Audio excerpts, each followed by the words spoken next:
महाभारत की कथा को श्रवण कराइए। महाभारत क्यों हुआ, किस लिए हुआ, आप कृपा करके हमें ये समझाइए।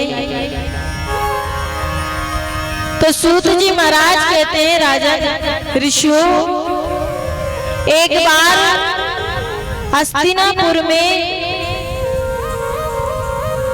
पांडव और कौरव की सभा लगी हुई थी। कौरव और पांडव ने एक जुआ का खेल खेलना प्रारंभ किया और उस खेल में धीरे धीरे करके पांडव सभी हारते चले गए। पांडव जब हारने लगे तो अपना सारा राजपाट धन दौलत सब हार गए। पांडव के पास कुछ नहीं बचा। दुर्योधन कहने लगे, पांडव और भी कुछ दाव पे लगाओ। पांडव ने कहा, भैया हमारे पास कुछ बचा नहीं, अब दाव पे क्या लगाए। अभी तुम्हारे पास भाई बचे हैं। युधिष्ठिर जी ने अपने भाइयों को दाव पे लगा दिया, द्रौपदी मैया को दाव पे लगा दिया। जैसे द्रौपदी को दाव पे लगाया, युधिष्ठिर जी हारे। दुर्योधन कहने लगा, दुशासन जाकर द्रौपदी को लेकर आ। द्रौपदी को जैसे ही लेकर आए, सभा में लाकर पटका। दुर्योधन ने अपनी जंघ को ठोकते हुए कहा, दुशासन द्रौपदी को निर्वस्त्र करके मेरी जंघा के ऊपर बिठा दे। द्रौपदी सबसे भीख मांगने लगी कि हमारी रक्षा करिए, लेकिन कोई सुन नहीं रहा। पितामह भीष्म के पास द्रौपदी पहुंची, कहने लगी, पितामह भीष्म, मैं आपकी कुलवधू हूँ और आपकी की कुलवधू, आपकी बहू की इज्जत आपके परिवार वाले लूट रहे, आप कुछ कह नहीं रहे। पितामह भीष्म ने गर्दन झुका ली। धृतराष्ट्र से बोले, महाराज आप तो राजा हो और एक राजा के सामने अपने कुलवधू का अपमान हो, फिर भी आप सहन कर रहे हो। कुछ नहीं बोला। पितामह द्रोणाचार्य, गुरु कृपाचार्य सबके पास गई, किसी ने कुछ नहीं बोला। पांचों पांडवों के पास द्रौपदी पहुंची। पांचों पांडवों ने अपनी गर्दन झुका ली, लेकिन किसी ने जवाब नहीं दिया।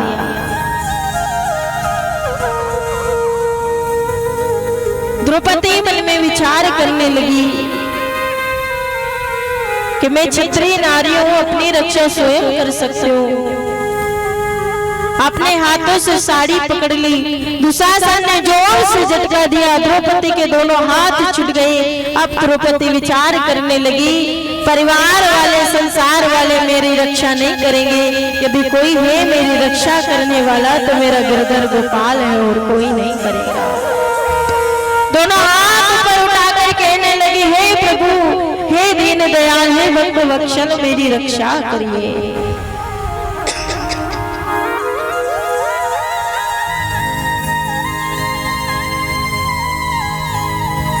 जैसे द्रौपदी ने हाथ उठाकर प्रार्थना करी, इस प्रकार कह रही है,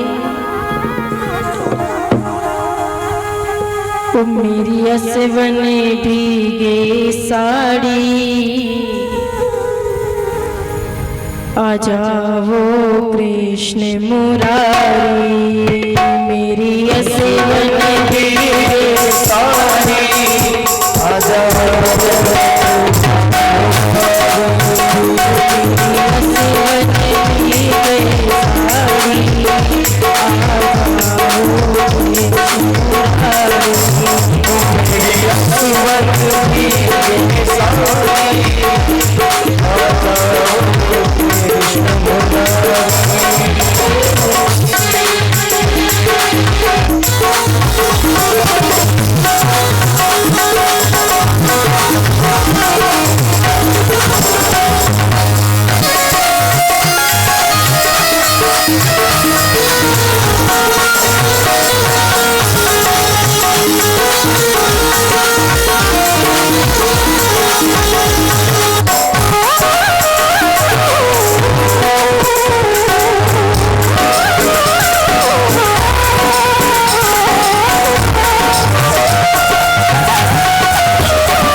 से अपने 1.25 लाख की साड़ी को फाड़ दिया था। उस साड़ी के भाव को आज आपको चुकाना है। मैंने फाड़ी रे हमें साड़ी आ जाओ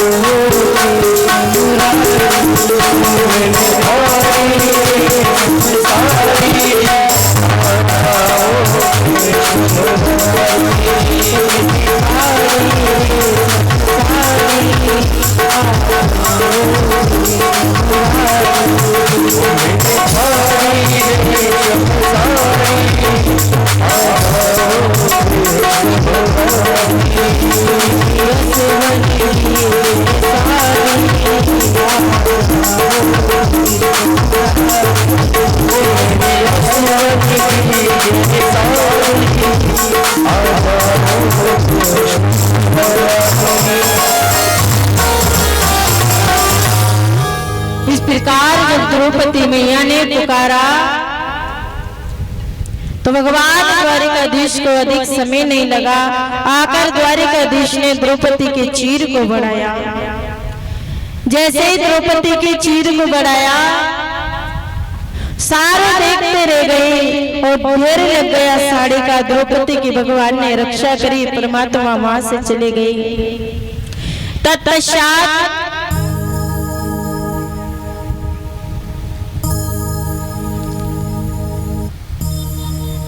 कौरवों को 12 वर्ष का वनवास और 1 वर्ष का अज्ञातवास हुआ।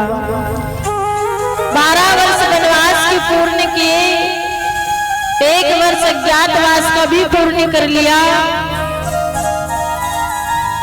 जब भगवान द्वारिकाधीश को भेजा कि आप शांति संदेश लेकर जाइए दुर्योधन के पास, और भगवान द्वारिकाधीश जब हस्तिनापुर आए वो दुर्योधन से कहने लगे, दुर्योधन पूरा राज्य मत दे, आधा दे दे, आधा राज्य भी यदि तू नहीं देना चाहता तो मत दे, आधे राज्य में से 5 गांव दे दे, 5 गांव में पांडव अपना पेट भर लेंगे। लेकिन दुर्योधन कहने लगा, महाराज 5 गांव तो बहुत दूर की बात है, मैं 1 फुटी कोड़ी भी नहीं दूंगा, बिना युद्ध करे सुई की नोक बराबर भी नहीं दूंगा जमीन। तब इस प्रकार कहना तो भगवान कहने लगे, दुर्योधन तू जानता है सुई की नोक के बराबर नहीं देने का अर्थ क्या होगा? तू युद्ध की परिभाषा नहीं समझता भी। अरे कई गांव खाली हो जाता भैया, युद्ध में किसी का भला नहीं हुआ आज तक। पर दुर्योधन कहने लगा, मैं तो बिना युद्ध करे तो नहीं दूंगा। और गना की आदत हुए महाराज, अगर गांव में 2-4 से नील लड़े नहीं तो उनको अन्नी नहीं झरे। बाटो के मातो मंडे कई मन की आदत। हमारे यहाँ की बात नहीं करी हो, यहाँ तो एकदम भक्त है, भली आ रही है आप लोगों की। तो ये तो हमारे उलंग की बात है कि हमारे उलंग तो लड़ी मरे मन को। हाँ, यहाँ की बात है नहीं, यहाँ तो आनंद है। पर हमारे उलंग लड़े गना मन की आदत रहे कि भी नील लड़े नहीं, नी खुतरा करे, बना काम से लड़ पड़े, जरा सी चीज कांजे लड़ पड़े, नौ रत्ती सी काम कांजे। और लड़े भी नहीं तो असल लड़े कि लाकड़े मार कर ले, माता रंग भंगा कर ले। मैंने हमेशा एक ही बात कहा है कथा में, महाभारत से एक ही चीज सीखने को मिलती है, लड़ने से किसी का फायदा नहीं हुआ आज तक। तो लड़ने में क्या मिलता? अच्छाई में कुछ मिल नहीं रहा, लड़ने में क्या मिलेगा? मिला किसी को आज तक? लड़ाई करेंगे, बढ़िया माता फोड़ेंगे, फिर पुलिस के पास जाएंगे, केस लगाएंगे, 2-5-10 हजार रुपये एक्स्ट्रा रहने भी वहाँ बराबर। तुम यूं को दादा और कथा में दे दिया करो, ज्यादा पैसा हो तो कहीं का गरीब दान कर दिया करो, कहीं का महात्मा और दे दिया करो। पर हाँ, वहाँ तो 10 रुपये नहीं दे, और लड़ाई करवा में तो वहाँ तो लाखों रुपये लगा देगा। भगवान कह रहे दुर्योधन से, दुर्योधन आज तक युद्ध करने वाले का फायदा नहीं हुआ। दुर्योधन ने की फायदे चानियों पर मुँह तो लड़िया बना नहीं दे, लड़ो तो बात करो, नहीं लड़ो तो छोड़ो। भगवान ने की मान जा देख ले, अड्डी को पतो नहीं चलेगो थारो दुर्योधन ने मान्यो पर। ठीक है, भगवान ने कहते ठीक है दुर्योधन लड़ाई कर लीजिए दादा, युद्ध के बाद तो देखो। बोले युद्ध में अगर मैं हारा तो सारा पांडव, अगर जीता तो सारा मेरा। अब दुर्योधन कहने लगा महाराज एक काम करिए, बढ़िया 56 प्रकार का भोजन बनाया, 56 प्रकार का आज तक आपने खाया नहीं होगा, चलिए खा लीजिए। आपने तो मथुरा वृंदावन में माखन ही छुराया है। तो भगवान कहने लगे सभा में दुर्योधन भोजन दो स्थिति में करा जाता है। कौन सी?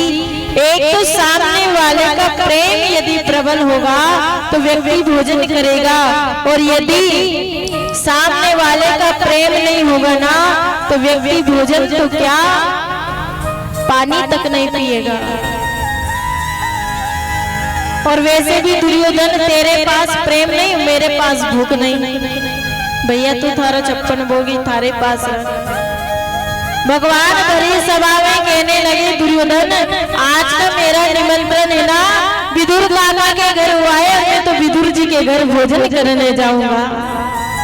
और विदुर जी उसी सभा में खड़े, विदुर जी विचार करने लगे मैंने कब इनसे भोजन की कहा है, मैंने तो बोला ही नहीं, और घर में खाने के लिए कुछ है नहीं। यदि इन्होंने कहा है कि ये घर जाएंगे तो ये जरूर घर जाएंगे। विदुर जी वहां से सभा में से निकले, बाजार में पहुंच गए हस्तिनापुर में माखन मिश्री लेने के लिए, क्यों घर में और कुछ है नहीं। इधर भगवान द्वारिकाधीश वहां से निकले और सीधे विदुर जी के घर चले गए। और जैसे विदुर जी के घर गए ना उस समय विदुरानी मैया स्नान कर रही थी, पूरे वस्त्र निकाल रखे हैं और आवाज लगाने लगे, कमाड़ खटखटाने लगे काकी दरवाजा खोलो। और जैसे ही भगवान के मधुर मधुर स्वर काकी के कानों में पड़े तो सुध बुध भूल गई कि मैं स्नान कर रही हूँ और वस्त्र निकाल रखे हैं। दौड़ के दरवाजे पे पहुंची, जाकर बिना वस्त्र के दरवाजा खोल दिया और भगवान ने सिर से लगाकर पैर रख देखा काकी प्रेम में इतनी बावली हो गई कि सुध ना रही तो एक वस्त्र पहन रखे कि ना पहन रखे। भगवान ने अपना पीताम्बर लिया और काकी को उड़ा दिया, अंदर ले गई। अंदर ले जाकर एक चौकी पड़ी हुई थी, ठाकुर जी को बिठाया। ठाकुर जी जैसे ही बैठने लगे पटा के ऊपर, विदुरानी कहने लगे नाना लाला ये जगह तेरे लायक ना, तू यहाँ मत बैठ, टूट।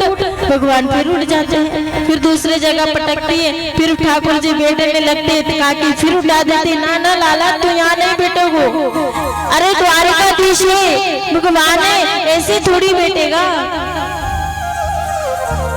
अब ठाकुर जी ने पटा छुड़ाकर बैठने लगे तो काकी ने पटा सीधा नहीं रखा, उल्टा रख दिया, जो 4 पांव ऊपर।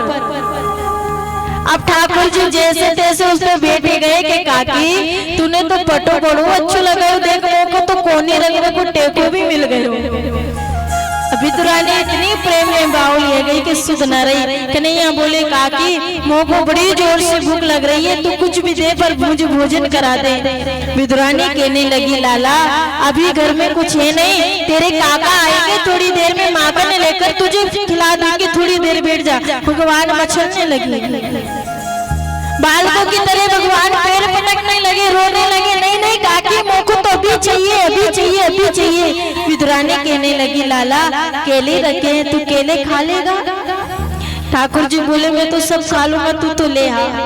विदुरानी अंदर से केले की घड़ लेकर आई, लाकर भगवान के सांवरी सूरत को देख रही है और देखते देखते केले को छीलती जा रही है। भगवान की मौनी मूर्त को देखते देखते इतनी बावली हो गई, सुध-बुध भूल गई, केले को छिलके को निकाल कर गिरी को नीचे गिरा दी, भगवान के मुख में छिलके देने लगी। और भगवान इतने प्रेम के अधीन हुए, छिलके पाए जा रहे, पाए जा रहे, पाए जा रहे। छिल छिल के विदुरानी छिलके दे रही, गिरी नीचे फेंकने लगी और ठाकुर जी प्रेम में पाते जा रहे, खाते जा रहे, खाते जा रहे। एक केला बचा और विदुर जी आ गए। विदुर जी ने देखा अरे विदुरानी पागल हो गई है प्रेम में, तो को पता नहीं लाला को छिलके खिला रही हूँ। और ठाकुर जी को डांटने लगे, लाला ये तो बावली रह गई, पर तुम्हें भी सुध ना रही। कन्हैया बोले, जब भक्त को प्रेम में सुध ना रहे तो परमात्मा को कैसे सुधरेगा। काका मोको तो पता ही ना कि मैं छिलको खा रहा हूँ, मैं तो पाए जा रहा हूँ। विदुरानी को हटा दिया, तू बगल हट जा, तो नहीं खिलाना आता है। विदुरानी साइड हो गई। विदुर जी ने छिलके को छिला, केले को छिला, केले को छिलकर छिलका नीचे फेंक दिया और भगवान के मुख में गिरी रख दी। और जैसे ही भगवान ने पाया, ठसक लग गई। विदुर जी कहने लगे, लाला जब से छिलके खा गए तब से एक ठसक न लगे, केला देते ही मुंह में ठसक लग गई। ठाकुर जी बोले, काका बुरी मत मानने एक बात को। बोले, का जो स्वाद काकी के छिलके में था आपके गिरी में नहीं है। क्यों? क्योंकि प्रेम तो काकी के छिलके में था और आपने प्रेम को तो बगल फेंक दिया। और अभिमान को मुझे पवा रहे तो मैं अभिमान का भोग नहीं लगाता, मुझे तो प्रेम का भोग लगता है। क्या कह रहे ठाकुर जी, भाव का भूखा हूँ, भाव ही एक सार है, वो भाव से जो बजे मुझे तो बहुत से बेड़ा पार है। परमात्मा खाते नहीं है, परमात्मा तो भाव के भूखे हैं। प्रेम के अधीन परमात्मा सब कुछ छोड़ देते हैं। ठाकुर जी कहते हैं, एक बार हनुमान जी ने भगवान से पूछा, प्रभु आपने भोजन, जब भक्तों ने भोजन कराया आपने कितनी बार भोजन करा। तो भगवान राम ने कहा, भैया हनुमंत लाल मैंने सिर्फ 2 बार भोजन कराए। 2 बार खाया। कब? एक तो मैया सबरी के यहाँ झूठे बेर खाए थे, और दूसरी विदुरानी मैया के छिलके खाए, और तीसरा मैंने कर्मा के हाथ का बना खिचड़ा खाया था। 3 जगह प्रमाण भगवान ने स्वयं भोग लगाया था। बजा दो ताली, तो ना ताली बजाबो में पैसा लग रहा होगा तुम्हारा।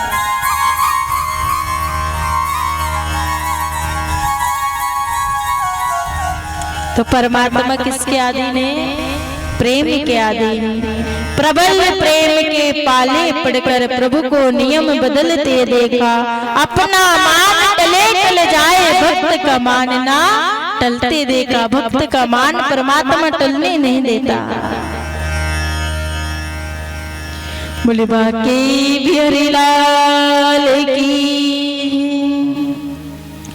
मीठे रस से भरी उड़ी राधा रानी लागे, महा रानी लागे। उमाने खारो खारो जमुना जीरो पानी लागे।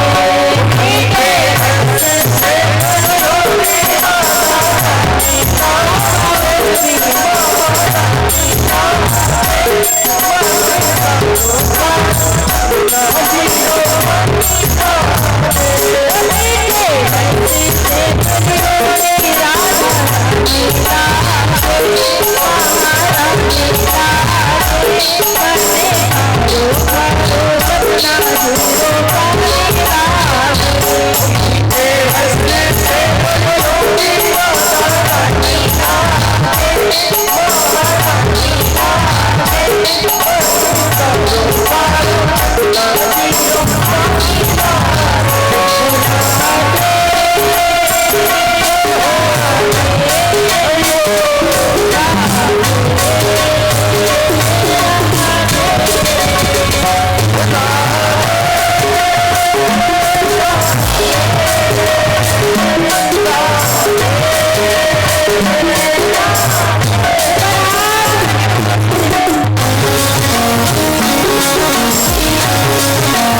इस प्रकार भगवान ने विदुर जी के घर में छिलके खाए। उसके बाद महाभारत का युद्ध हुआ। महाभारत के युद्ध में धर्म की जीत हुई, अधर्म की हानि हुई। परमात्मा धर्म के साथ थे तो धर्म की जीत हो गई। पितामह भीष्म को बाणों की सैया प्राप्त हुई, दुर्योधन मारा गया। जब दुर्योधन मरा उस समय अधमरा होकर पड़ा था और वहीं पर अश्वत्थामा पहुंचा। अश्वत्थामा से दुर्योधन ने कहा, अश्वत्थामा पांचों पांडवों में से यदि एक भी मर जाता तो मुझे सुख से मृत्यु आ जाती, लेकिन हम 100 भाई थे, 100 भाई मर गए और ये पांचों में से एक भी नहीं मरा।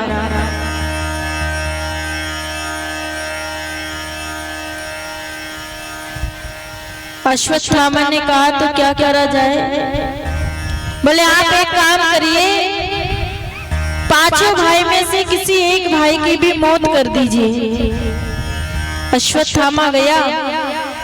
अश्वत्थामा जैसे पहुंचा तो पांचों पांडव सो रहे थे। वो पांडवों को उठाकर तो भगवान वहां से लेकर चले गए।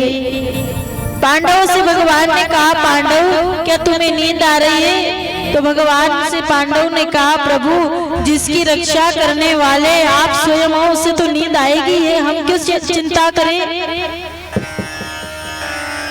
भगवान ने कहा, आज मेरा मन कर रहा है कि हम कहीं घूम के आते हैं। भगवान पांचों पांडवों को उठाकर वहां से ले गए और पांचों पांडवों की सेन सैया जब खाली देखी तो द्रौपदी के पांचों पुत्र आकर सो गए। द्रौपदी के पुत्रों को सोया देख अश्वत्थामा ने सोचा पांडव सो रहे तो पांचों की गर्दनें काट दी। पांचों की गर्दनें काटकर पांडवों के बालकों की और अश्वत्थामा ले जाकर दुर्योधन के पास ले गया।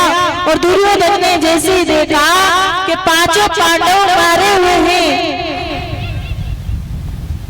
अश्वत्थामा ने जब बाहर मुख निकाला तो पांचों पांडव द्रौपदी के पांचों पुत्रों को मरा देख दुर्योधन को बड़ा दुख हुआ। दुर्योधन कहने लगा, अरे अश्वत्थामा, हमारे दुश्मन तो पांडव थे, पांडव के बच्चे थोड़ी, ये 5 बालक बचे थे हमारे वंश में, आज तूने हमारा वंश निर्वंश कर दिया, कोई पानी देने वाला भी नहीं छोड़ा। इतना कहकर दुर्योधन तो प्राण त्याग दिए।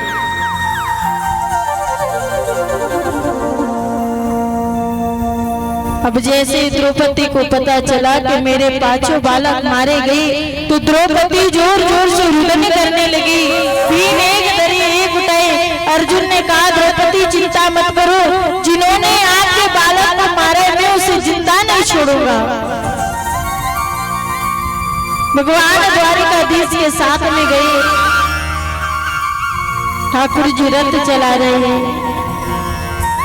दुर्योधन अर्जुन अश्वत्थामा के पीछे पीछे गए। अश्वत्थामा को पकड़ कर लाए, लाकर द्रौपदी के सामने खड़ा कर दिया। बोलो इसे कैसे मारना है? द्रौपदी कहने लगी, एक माँ का हृदय बड़ा विशाल होता है। द्रौपदी के 5 पुत्रों को मार दिया, उसके बाद भी द्रौपदी कहती है, अश्वत्थामा को मत मारो। क्यों? इसे मारने से क्या मेरा बालक जीवित होगा? इसे छोड़ दीजिए, इसे मत मारिए। और ये बात एक माँ कह सकती है, क्योंकि माँ का हृदय सागर से भी गहरा होता है, जिसमें हर चीज समा जाती है। जिस माँ के 5 बालक का शरीर पड़ा हो सामने और वो माँ कह रही है कि इसे मत मारो, इसे मारने से मेरे बालक जीवित नहीं होंगे।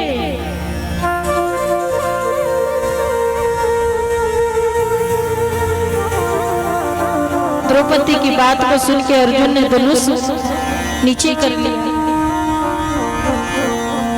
भीम कहने लगे, अर्जुन तू नहीं मारेगा तो मैं इसे मार दूंगा। अर्जुन तू संकट में पड़ गया, अब करूं तो क्या करूं? भगवान से पूछा, माधव आप बताइए मैं इसे मारूं या नहीं मारूं? तो भगवान कहने लगे, अश्वत्थामा, अर्जुन ब्राह्मण का वध नहीं करना चाहिए, क्योंकि ब्राह्मण का वध निषेध है, ब्राह्मण की हत्या नहीं होनी चाहिए। और भगवान बोले, अर्जुन बाल हत्यारा चाहे कोई भी हो उसे बख्शना नहीं चाहिए, उसे जिंदा नहीं छोड़ना चाहिए, इसे मार भी दो, उसे छोड़ भी दो। भीम ताली बजाने लगे, वाह प्रभु, आपसे ज्ञान पूछेंगे ना तो आप तो ऐसे ही ज्ञान दोगे। ठाकुर जी कहने लगे, भीम दादा टेंशन मत लो, अर्जुन ने गीता सुनी है, अर्जुन को पता है क्या करना चाहिए और क्या नहीं करना चाहिए। अर्जुन ने अपनी तलवार निकाली और अश्वत्थामा के मस्तक पर लगी एक मणि उसको निकाल लिया, बाल मोड़ दिए, दाढ़ी मूंछ काट के अश्वत्थामा को बड़ी सभा से जलील करके निकाल दिया।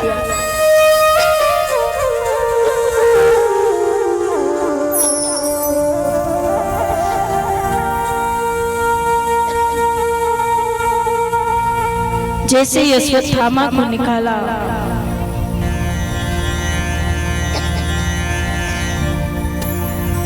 साधु संत कहते प्यारे, किसी प्रतिष्ठित व्यक्ति का अपमान कर दो तो उसकी मृत्यु के बराबर होता है। अश्वत्थामा ने विचार करा, अर्जुन तू मुझे मार देता, मुझे कोई फर्क नहीं पड़ता, लेकिन तूने मेरा अपमान किया। मैं प्रतिज्ञा करता हूँ तेरे वंश में किसी को नहीं छोड़ूंगा, कोई पानी देने वाला नहीं बचेगा। और जैसे प्रतिज्ञा करी याद आया, अरे पांडवों के वंश में बचा कौन, सब तो मर गए। एक अभिमन्यु था जो युद्ध के समय मर गया, और 5 बच्चे बचे थे, इन्हें मैंने मार दिया, अब कौन बचा।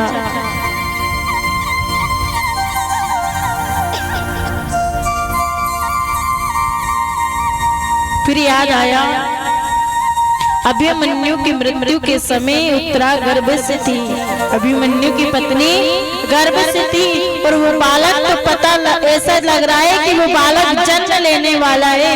तो अश्वत्थामा ने ब्रह्मास्त्र को साधा और उस गर्भ के ऊपर छोड़ दिया। जैसे ही ब्रह्मास्त्र को छोड़ा,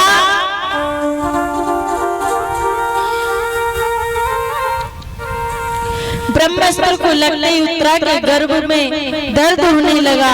उत्तरा घबराने लगी, दौड़ती हुई भगवान श्याम सुंदर के पास पहुंची। महायोगी देव देव जगतपते, हे कृष्ण कन्हैया लाल, मेरे गर्भ की रक्षा करिए। भगवान बैठे हुए थे, सारे खड़े हुए हैं। द्रौपदी अंदर से दौड़ के भगवान के पास पहुंची सीधी। आप विचार करिए, अर्जुन खड़े, भीम खड़े हैं, युधिष्ठिर खड़े, सहदेव खड़े, नकुल खड़े, द्रौपदी खड़ी, किसी के पास नहीं गई उत्तरा दौड़कर, क्योंकि उत्तरा जानती है इस संकट से अगर कोई बचा सकता है तो भगवान बचा सकते हैं, अन्यथा और कोई नहीं बचा सकते। दौड़ के सीधी भगवान के पास पहुंची। भगवान ने पूछा, बेटा क्या हुआ, क्यों घबरा रही। उत्तरा कहने लगी, प्रभु मेरे गर्भ के बालक को बचाइए, मृत्यु मुझे आ जाए मुझे उसका गम नहीं, मैं मर जाऊं उसका गम नहीं, लेकिन मेरे गर्भ में पल रहे बालक को यदि कुछ हो गया तो पांडव निर्वंश हो जाएंगे।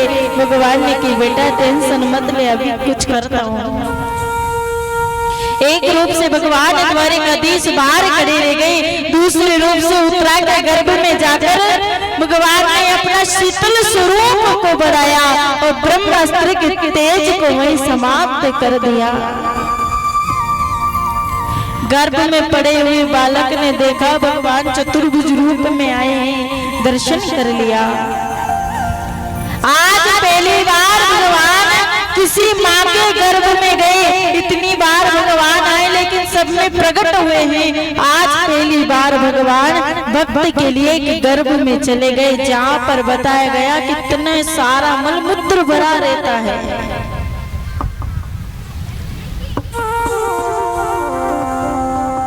उत्तरा के बालक की रक्षा कर भगवान बाहर आकर खड़े हो गए।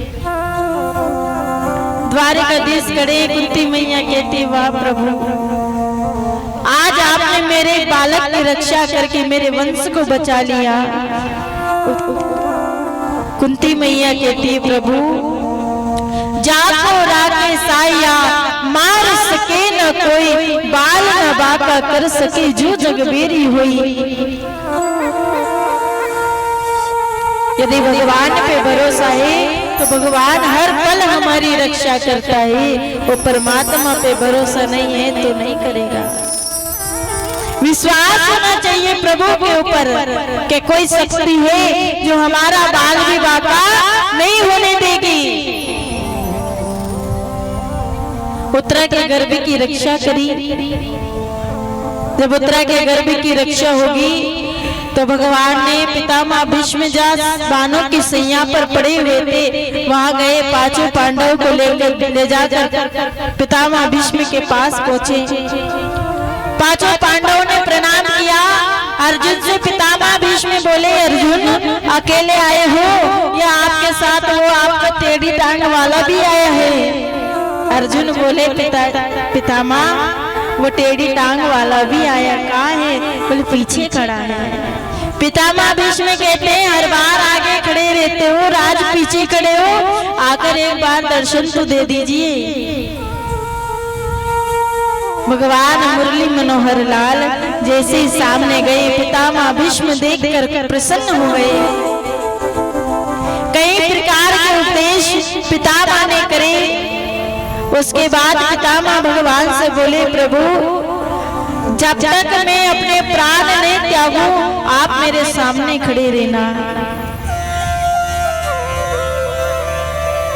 अब भगवान विचार करने लगे, पितामह भीष्म को इच्छा मृत्यु का वरदान है, अब पता नहीं कौन से सम्मत में जाकर मरेंगे, अब ऐसे ही खड़े रहना पड़ेगा।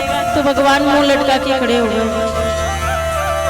जब भगवान मुंह लटका कर खड़े हुए तो पितामह भीष्म बोले, प्रभु मुंह लटका कर खड़े मत होइए, तो मुस्कुराइए, आपकी मुस्कुराती हुई सूरत को देखना चाहता हूँ।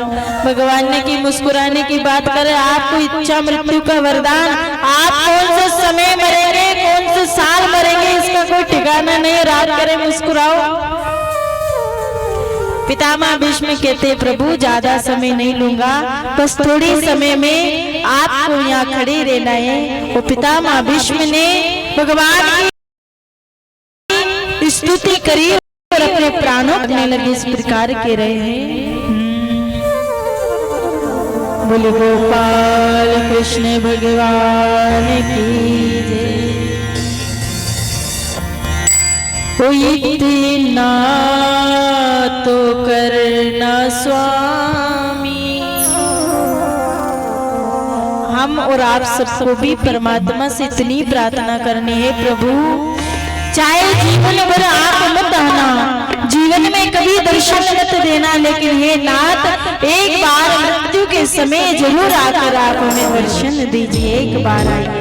तो कौन कौन चाहते हैं कि परमात्मा एक बार दर्शन दे? खड़े हाथ करो। सब चाहते हैं तो प्रार्थना करनी पड़ेगी। अब आधा नौ नहीं कर दिया दीदी, हम तो नौ नहीं जावा या संजोत करी नहीं रही। सब चाहते हैं कि भगवान आए, आप नहीं चाहते क्या? चाहते हैं? अरे दीदी हम तो यूं मजा का भले ऐसे सब चाहते हैं, तो सबको भगवान से प्रार्थना करनी पड़ेगी। इस भजन में सभी ताली सेवा और अपनी जिव्या से गाए भी, तो प्रार्थना करिए ईश्वर से कि प्रभु एक बार दर्शन जरूर दीजिएगा। कैसे? इतना तो करना स्वामी, जब प्राण तन से निकले,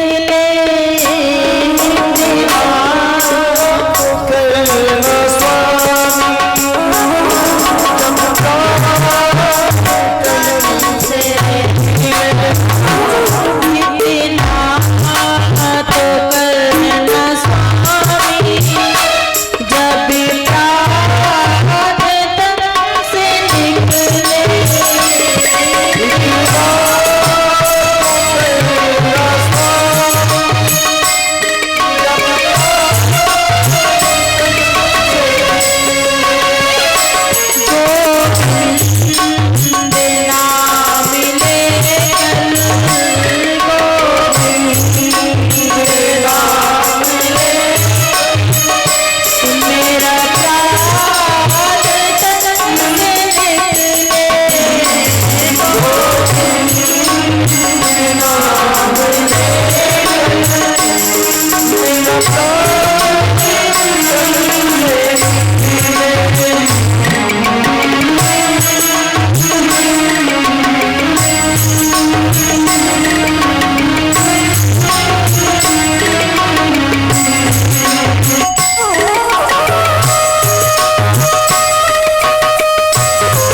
मेरा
पितामह भीष्म कहने लगे, प्रभु चाहे जीवन भर आप नहीं आए कोई बात नहीं, लेकिन उस समय अधिक लेट मत करना। इस प्रकार पितामह भीष्म ने प्रार्थना करी और भगवान के देखते देखते पितामह भीष्म ने अपने प्राणों को, पंच प्राणों को भगवान के श्री चरणों में समर्पित कर दिया। उसके बाद भगवान जब जाने लगे माता कुंती से बोले मैया बुआ कुछ मांगिए। माता कुंती कहने लगी गोविंद मुझे दुख दे दो। क्या मांगा? मुझे दुख दे दो। भगवान कहने लगे बुआ जीवन भर आपने दुख ही दुख झेला, आज भी दुख मांग रही हो? जब सुख का समय आया तो आप दुख क्यों मांग रही हो? कुंती बुआ कहने लगी लाला जब जब दुख आया है आप पास रहे, जब जब सुख आया है आप हमसे दूर होते चले गए।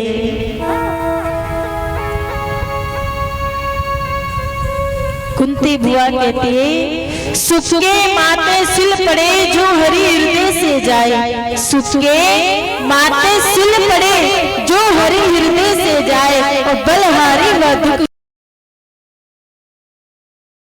की जो पल पल घर में एसी लग जाए।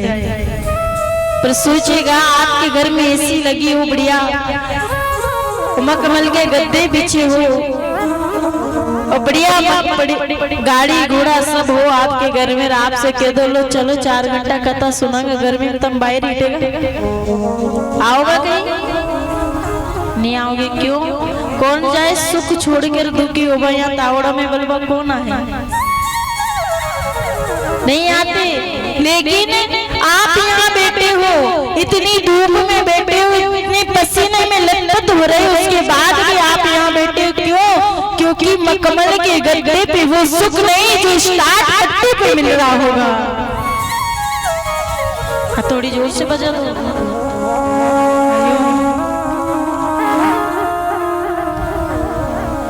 क्या आपको लगता है कि मखमल के गद्दे पे सुख होगा?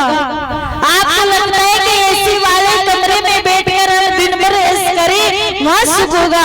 नहीं प्यारे, जहाँ तक मुझे याद है चाहे मखमल के गादे लगे हो, चाहे घर में एसी लगी हो, लेकिन जो सुख स्टैंड के नीचे बैठकर इस पसीने में लथपथ होकर मिल रहा होगा वो उस कमरे में नहीं मिलेगा।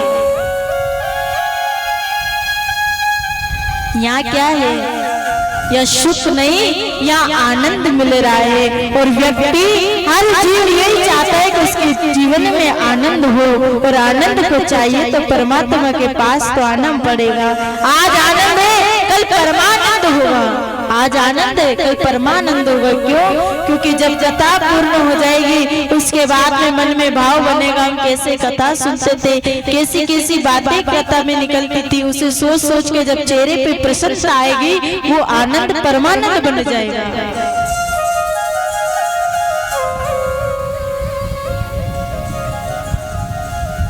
तो यहाँ बैठने वाला सब सुखी होते हैं।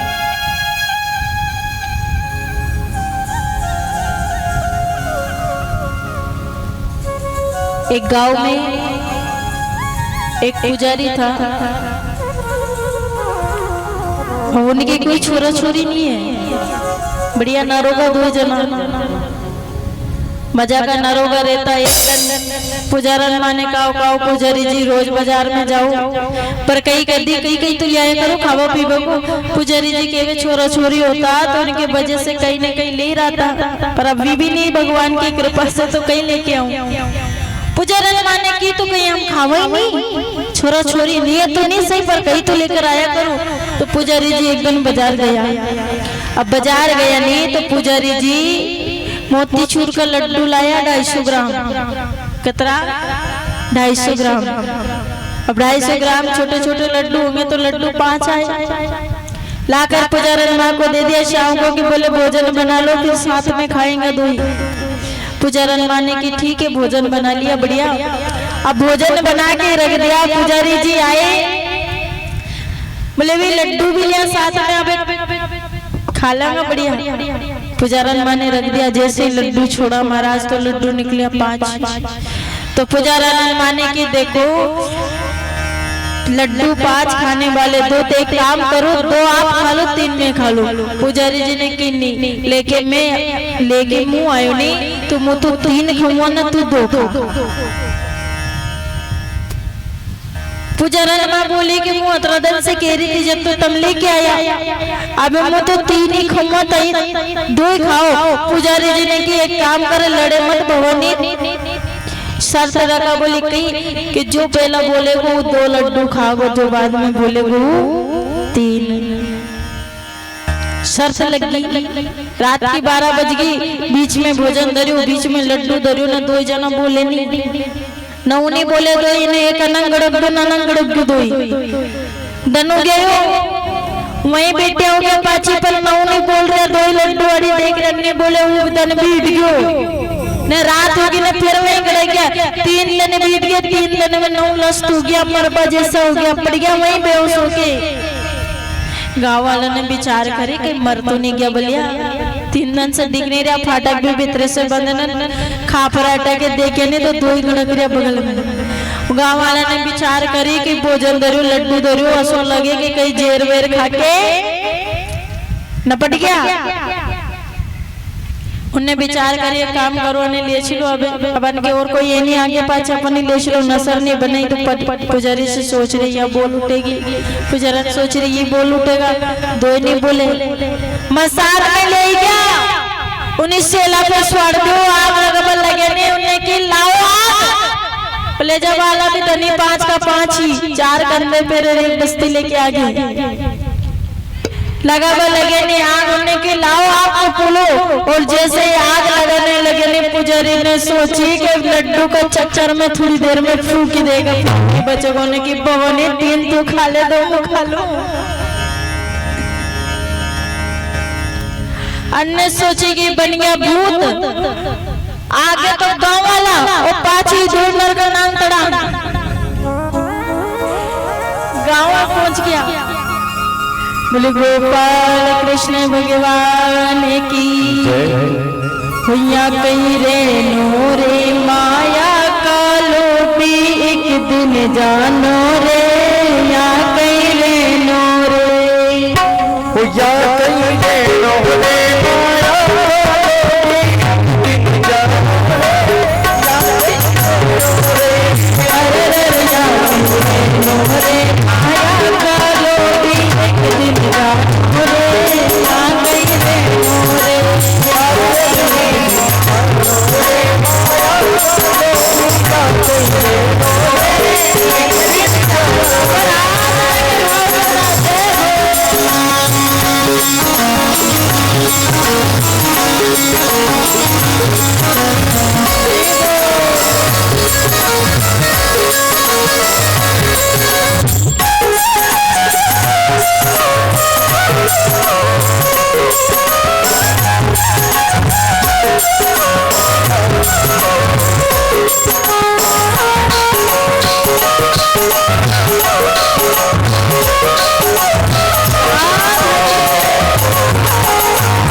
सावरिया से टिकी, एक बार सभी प्रेम से बोलेंगे।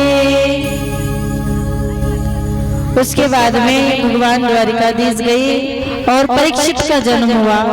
धीरे धीरे परीक्षित महाराज बड़े हुए और परीक्षित को राजकाज सौंप कर पांचों पांडव हिमालय में चले गए। एक दिन परीक्षित महाराज जंगल में शिकार करने गए तो शिकार करते हुए परीक्षित को भूख प्यास लगने लगी।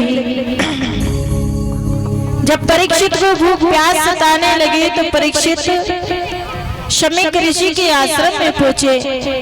शमीक ऋषि के यहाँ पहुंचे तो देखा परीक्षित ने शमीक ऋषि भजन में लीन थे। तो शमीक ऋषि को आवाज लगाने लगी, महाराज मुझे भोजन कराइए, भोजन कराइए।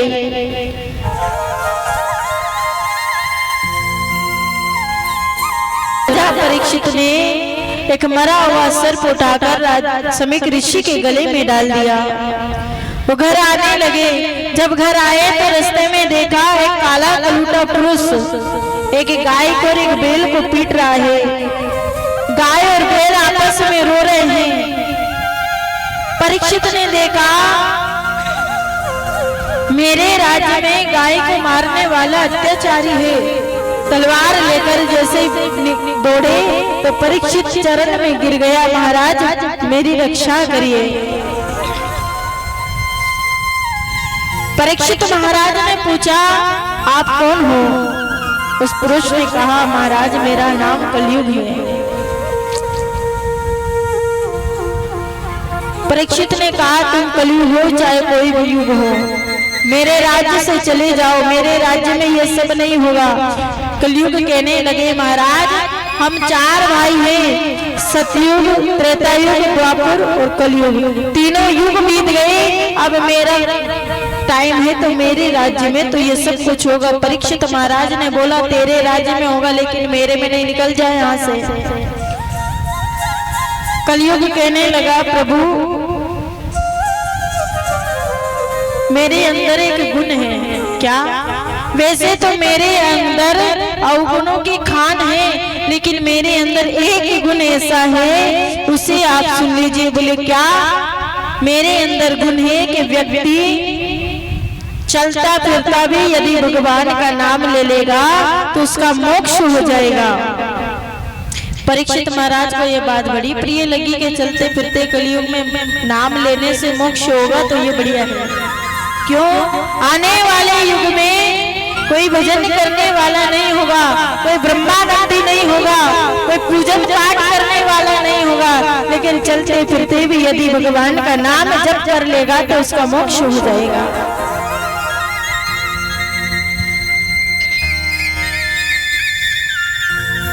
तो परीक्षित महाराज ने कलयुग को 3-4 जगह दे दी कि यहाँ आप रहो। 4-5 जगह कलयुग रहता है। जहाँ पर जुआ खेला जाता है वहाँ कलयुग रहता है। जहाँ पर शराब पी जाती है वहाँ कलयुग रहता है। जहाँ पर परस्त्री गमन होता है वहाँ कलयुग रहता है। तो जहाँ पर चुगली करी जाए वहाँ कलयुग रहता है।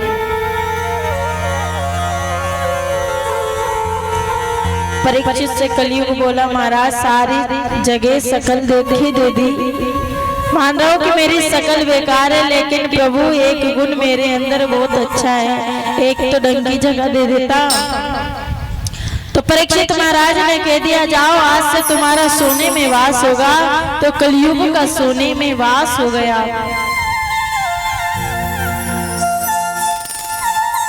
तो परीक्षित महाराज उधर शमीक ऋषि का अपमान करके घर पहुंच गए थे। इधर कलयुग भी वास हो गया सोने में। तो कलयुग परीक्षित के लगे हुए मुकुट में जाकर बैठ गया।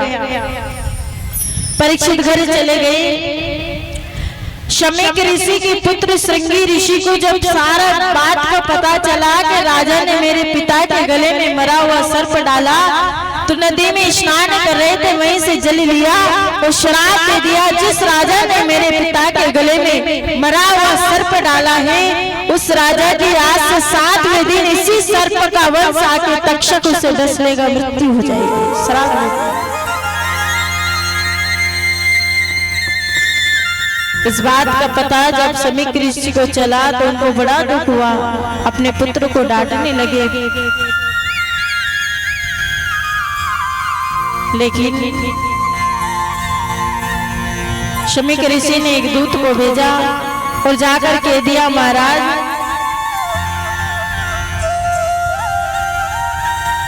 जाकर कह दिया आपको 7 दिन में मरने का श्राप लगाए, आपसे अगर अपने मोक्ष का कोई काम हो सके तो आप कर लीजिए। परीक्षित ने जैसे सुना 7 दिन में मरने का श्राप लगा है तो परीक्षित ने राजकाज, घर परिवार, पत्नी, बच्चे सब कुछ छोड़कर सुखलाल क्षेत्र में एक बरगद का वृक्ष था, वहां जाकर बैठ गई। वहां पर 88,000 ऋषि मुनि बैठे हैं। जाकर प्रश्न कर दिया, महाराज 7 दिन में मरने वाले जीव को क्या करना चाहिए?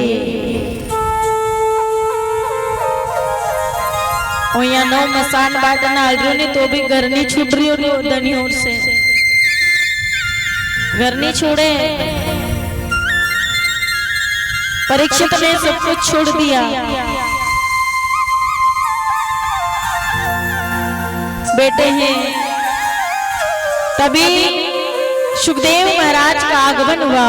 बोले सुखदेव महाराज की जय। सुखदेव जी का जैसे ही आगमन हुआ, सुखदेव जी आए। 16 वर्ष सुखदेव जी आ रहे हैं तो 88,000 ऋषि मुनि बैठे थे, जिनकी उम्र कितनी होगी कोई नहीं बता सकते। सब उठ के खड़े हो गए। सुखदेव जी आकर बैठ गए। राजा परीक्षित ने सुखदेव के चरणों का पूजन करा और पूजन करते एक ही बात पूछी, महाराज 7 दिन में मरने वाले जीव को क्या करना चाहिए? सुखदेव जी कहने लगे, राजन अभी शांति से बैठ जाओ, मैं आपको बताता हूँ 7 दिन में मरने वाले जीव को क्या करना चाहिए। सुखदेव जी राजा परीक्षित को कथा सुनाने लगे और इसी के बीच में कथा को यही विश्राम देंगे। आइए एक भोना जी महाराज का भजन होगा, उसके बाद में आरती करेंगे। बोली बाके बिहारी लाल की जय। और आज जो कथा बोली नहीं कल की कथा में भगवान शिव जी का और गोरा पार्वती का विवाह उत्सव हम जागी के साथ यहाँ दर्शन करेंगे। तो सभी बढ़ चढ़ के आए और शिव विवाह का आनंद हम सब लेंगे। आज 2 दिन तो गए, कल तीसरा दिन है। या मत सोचो कि अभी तो और दिन है, कहीं भी नहीं बचा, अब देखते देखते दिन निकलेगा। आइए भोना जी महाराज का भजन और उसके बाद में आरती।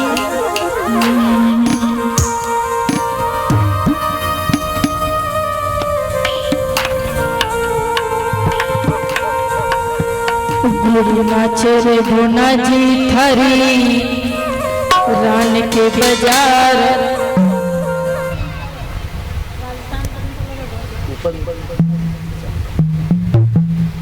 गोड़ी नाच रे भोना जी थारी रान के बाजार, गोड़ी नाच रे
सबरी मैया की उम्र ऐसे बीत गई है और हमारा यहाँ चौथापन आ गया, पर अभी तक भगवान से नहीं कह रहे कि प्रभु उम्र बीत रही है, एक बात तो आ जाओ।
से क्या मैं यही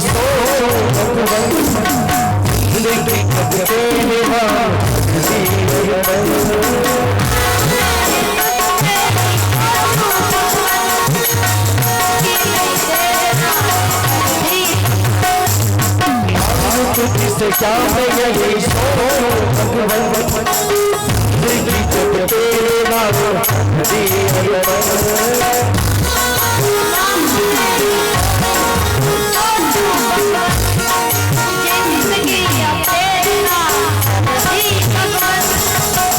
कुछ तेरा नहीं मेरा,